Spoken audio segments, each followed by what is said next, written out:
Nick Kyrgios hates Rafael Nadal. Or at least, that's what it feels like. He's taken shots at Nadal's tempo, his rituals, his fans, his attitude, and even admitted flat out he just doesn't like the guy. Meanwhile, Nadal? Well, Rafa usually sidesteps the drama with the kind of grace that makes the beef feel more like a solo act. This isn't Federer versus Djokovic.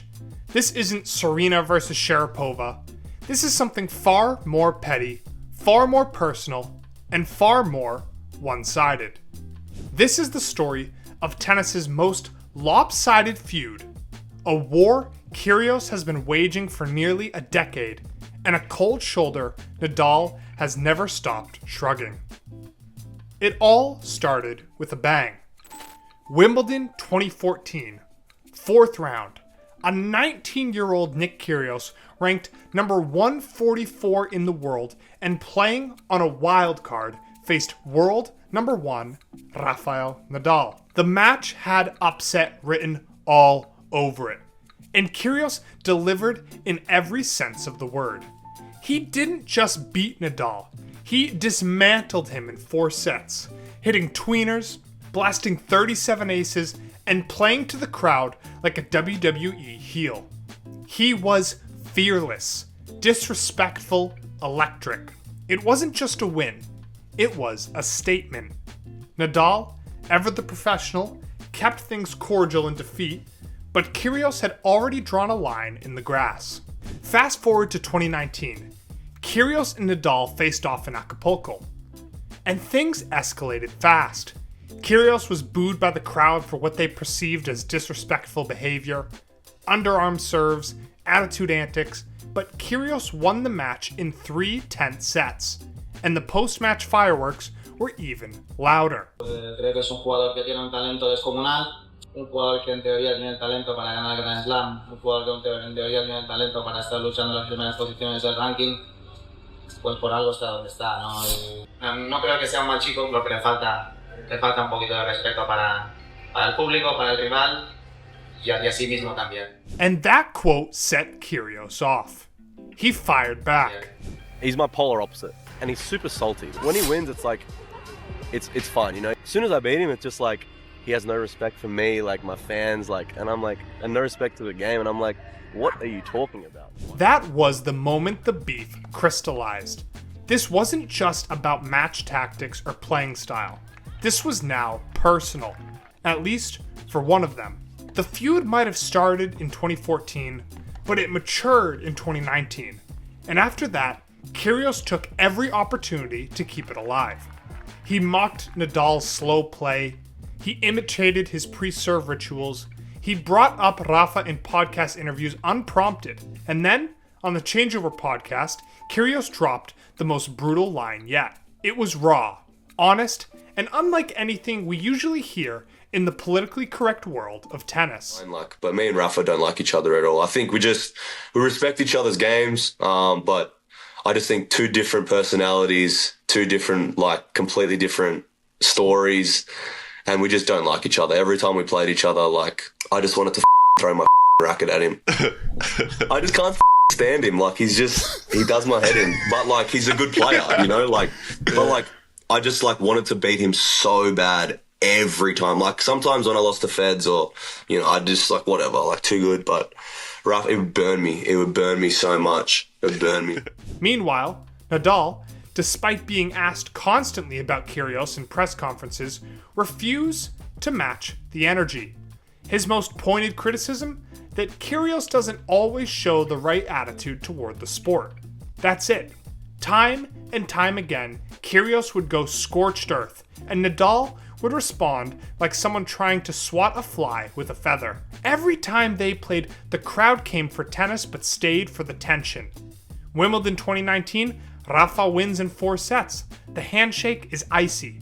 Kyrgios hits another underarm serve and nails Nadal with a forehand body shot, later saying he meant it, without an apology. Australian Open 2020, an emotional Kyrgios puts up a great fight, but Nadal wins in 4. The handshake is warmer, but the tension still simmers. Kyrgios often plays his best tennis against Nadal, And that says a lot.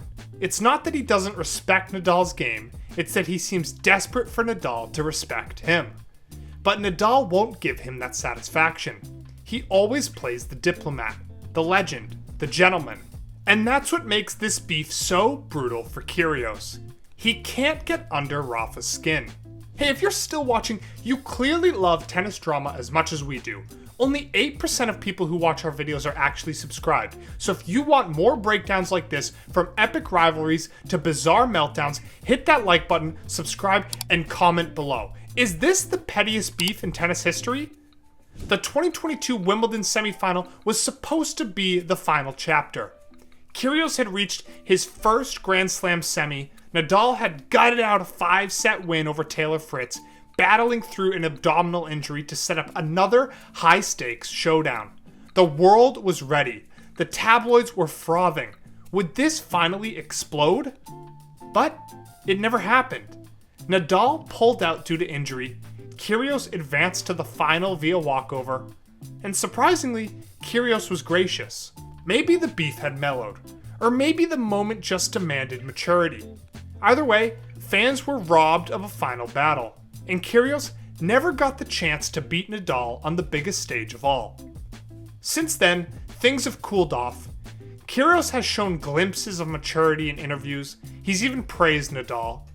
And Nadal, he's continued to compliment Kyrgios' raw talent. When he's playing like today with this positive attitude, he gives a lot of positive things to our sport. So I encourage him to keep working like this, because he's one of the highest talents on the. Honestly, he's one of the highest talents that we have on our tour, and I like the Kyrgios of during the whole this tournament. But here's the thing: the energy is gone. Nadal never really engaged. Kyrgios eventually got tired of throwing punches at air.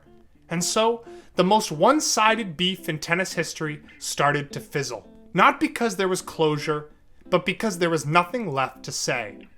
For Kyrgios, Nadal was the perfect foil. Revered by fans, stoic and consistent, methodical and traditional. Kyrgios, by contrast, is chaos incarnate. To rebel, you need an establishment to rebel against. Nadal was that establishment. The icon, the idol, the untouchable. So of course Kyrgios targeted him. Not because Nadal wronged him, but because beating him and mocking him meant something bigger. It meant shaking up a sport that often resists personality. But Nadal refused to play his part. He didn't rise to the bait, and in doing so, he robbed the feud of what Kyrgios really wanted: validation.